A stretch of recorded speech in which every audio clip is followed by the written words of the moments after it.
पूरी दुनिया में यूं तो कई युद्ध हुए, लेकिन 1962 में हुआ भारत चीन युद्ध पूरी दुनिया में हुए युद्धों से बेहद अलग था। इस युद्ध की ऐसी खासियतें थी जो पहले कभी नहीं देखी गई। यही नहीं, इस युद्ध ने पूरे भारत को बदल दिया था और उसके इतिहास की दिशा को मोड़ दिया था। आइए आपको बताते हैं कि कैसे भारत चीन युद्ध पूरी दुनिया के लिए रोचक बन गया।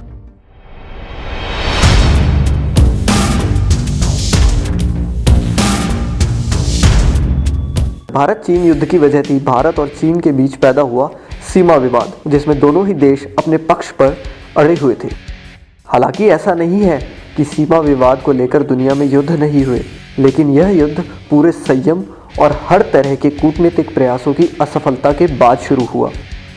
खास बात यह थी कि यह युद्ध चीन की ओर से संयम के छूट जाने के कारण हुआ, वरना नहीं होता। इस युद्ध की सबसे खास बात यह थी कि ये बेहद कठोर परिस्थितियों में लड़ा गया।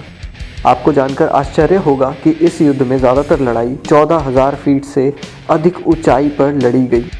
अब चूंकि ज़्यादातर लड़ाई ऊंचाई वाली जगह पर हुई थी, एक ओर जहां साई चीन क्षेत्र समुद्र तल से लगभग 5,000 मीटर की ऊंचाई पर स्थित सॉल्ट फ्लैट का एक विशाल रेगिस्तान था, तो वहीं दूसरी ओर अरुणाचल प्रदेश एक पहाड़ी क्षेत्र के रूप में मौजूद था, जिसकी कई चोटियां 60,000 मीटर से भी अधिक ऊंची हैं।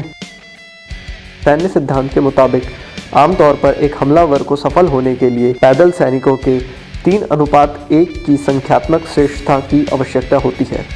पहाड़ी युद्ध में यह अनुपात काफ़ी ज़्यादा होना चाहिए, क्योंकि इलाके की भौगोलिक रचना दूसरे पक्ष को बचाव में मदद करती है, यानी कि स्थितियाँ काफ़ी भिन्न थी।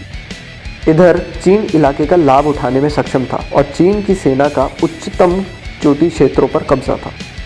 दोनों पक्षों को ऊंचाई और ठंड की स्थिति से सैन्य और अन्य लॉजिस्टिक कार्यों में कठिनाइयों का सामना करना पड़ा और दोनों के कई सैनिक जमा देने वाली ठंड से मर गए।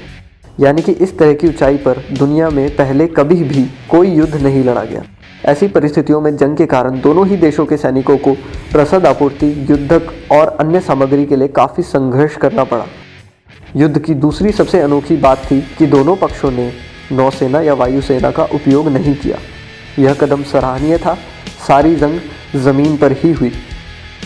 इस युद्ध की सबसे खास बात यह थी कि भले ही चीन ने अपने आज़ादी के 15 साल पूरे कर रहे एक नए राष्ट्र पर हमला कर अपनी ताकत बताई थी, लेकिन उसकी यह जीत अंतर्राष्ट्रीय प्लेटफॉर्म पर उसकी हार साबित हुई और उसकी छवि पूरी दुनिया की नज़रों में धूमिल हो गई। इस युद्ध के बाद तत्कालीन प्रधानमंत्री जवाहरलाल नेहरू ने सबक लिया और उनका यह सबक पूरी भारतीय सभ्यता और संस्कृति को बदल गया।